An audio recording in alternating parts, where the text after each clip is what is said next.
Assalamualaikum warahmatullahi wabarakatuh. Mohon izin Pak Ustadz, perkenalkan nama saya Dartono, seorang software engineer.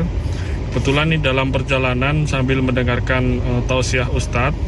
Nah, ada pertanyaan yang ingin saya sampaikan Pak Ustadz. Jadi di dalam karya-karyanya Imam Ghazali menekankan tentang pentingnya menjaga kesehatan spiritual hati untuk mencapai kehidupan yang harmonis dan bermakna. Nah, pertanyaannya, apa saja tanda-tanda atau gejala dari hati yang sakit yang sering terabaikan oleh banyak orang, serta bagaimana cara kita untuk mendiagnosis kondisi ini gitu. Dan apa langkah-langkah konkret yang bisa diambil seseorang untuk menyembuhkan hati mereka yang sakit melalui prinsip-prinsip tasawuf yang diajarkan oleh Al-Ghazali. Demikian pertanyaan saya Pak Ustadz, terima kasih. Assalamualaikum warahmatullahi wabarakatuh.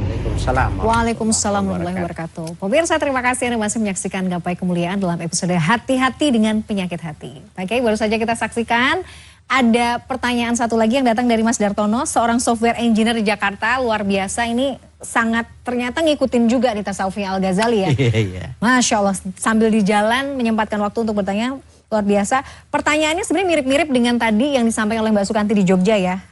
Yang pertama, apa saja sebenarnya gejala supaya kita bisa melihat dan kita bisa menandai ada masalah dengan hati kita. Dan yang kedua, ini juga nanti menjawab pertanyaan dari Mbak Sukanti lagi. Bagaimana langkah konkret yang kita bisa lakukan untuk mencegah, ya, untuk bisa menangkal penyakit itu datang kepada diri kita. Pak Kiai, tafadhol.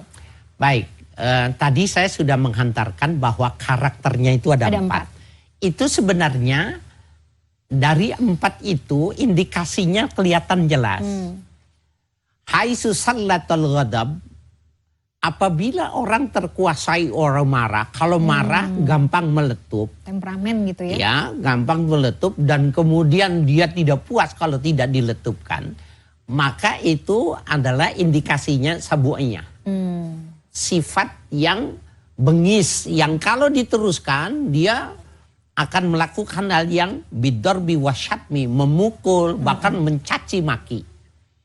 Nah, jadi pada level yang pertama ini, kita bisa mengatakan salah satu yang bisa menyembuhkan atau memelihara hati itu tadi, bagaimana memanage marah.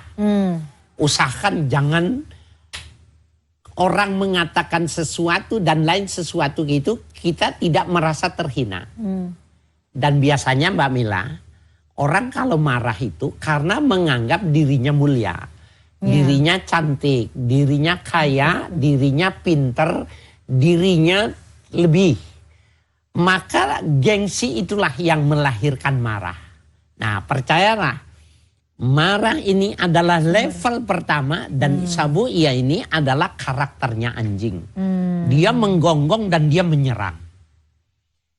Jadi tanda ya. Nah, kalau ini nggak diobati, maka dia akan naik lagi levelnya. Bahimiyah, dan itu sifatnya asyarhu, dia tamak. Ya, tamak, dan dia mau menguasai monopoli. Kemudian anania, egoisme, itu adalah sifat-sifat bahimiyah.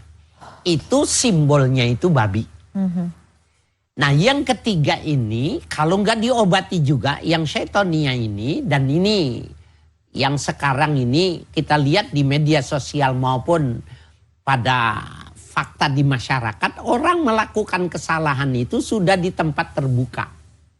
Oh, nggak malu-malu lagi ya, gitu Pak. Nah, jadi bila orang melakukan kesalahan di tempat terbuka, orang melakukan kesalahan bahkan dijadikan komoditi untuk dijual, mencari rezeki dengan cara melakukan hal yang tercela, ini syaitonia. Syaitonia, betul, betul. Inilah penyakit kronis. Padahal penyakit kronis ini awalnya itu ada level pertamanya. Paham. Nah, oleh karena itu kepada yang bertanya dua penanya kita ini, itu kita mesti pahami dari level pertama, gejala-gejala pertama itu. Nah, lalu pertanyaan yang kedua, bagaimana kita cara mengobatinya? Maka jangan menganggap ego itu menjadi ukuran kehidupan.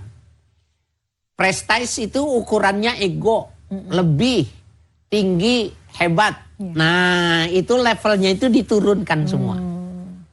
Kenapa Nabi dalam kehidupan, nanti kita ada episode sendiri.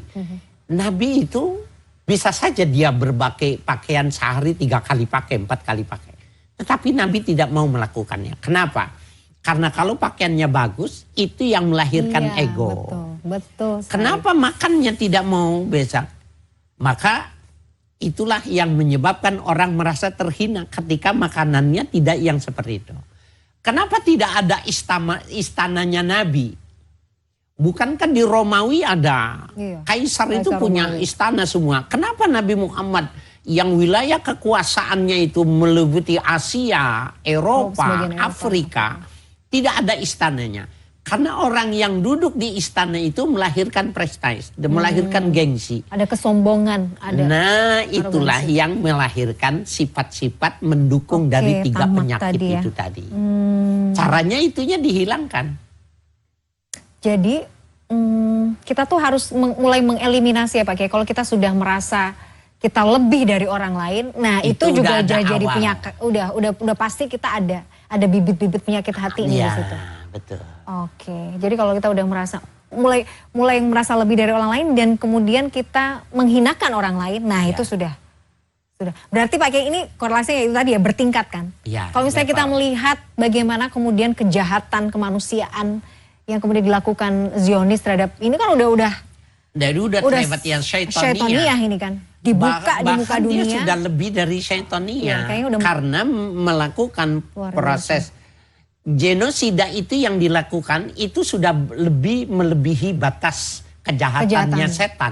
Iya, betul. Jadi manusia itu bila dia sudah syaitoniah, kejahatannya lebih buruk dari setan. Jadi itu tadi ya, manusia itu kalau udah jahat, bisa lebih setan dan bisa lebih iblis daripada iblis itu sendiri. Lebih iblis dan dia bisa lebih mulia dari malaikat. Itulah justru letaknya apa ya yang membuat manusia itu berbeda dengan makhluk yang lain tuh ya di situ ya.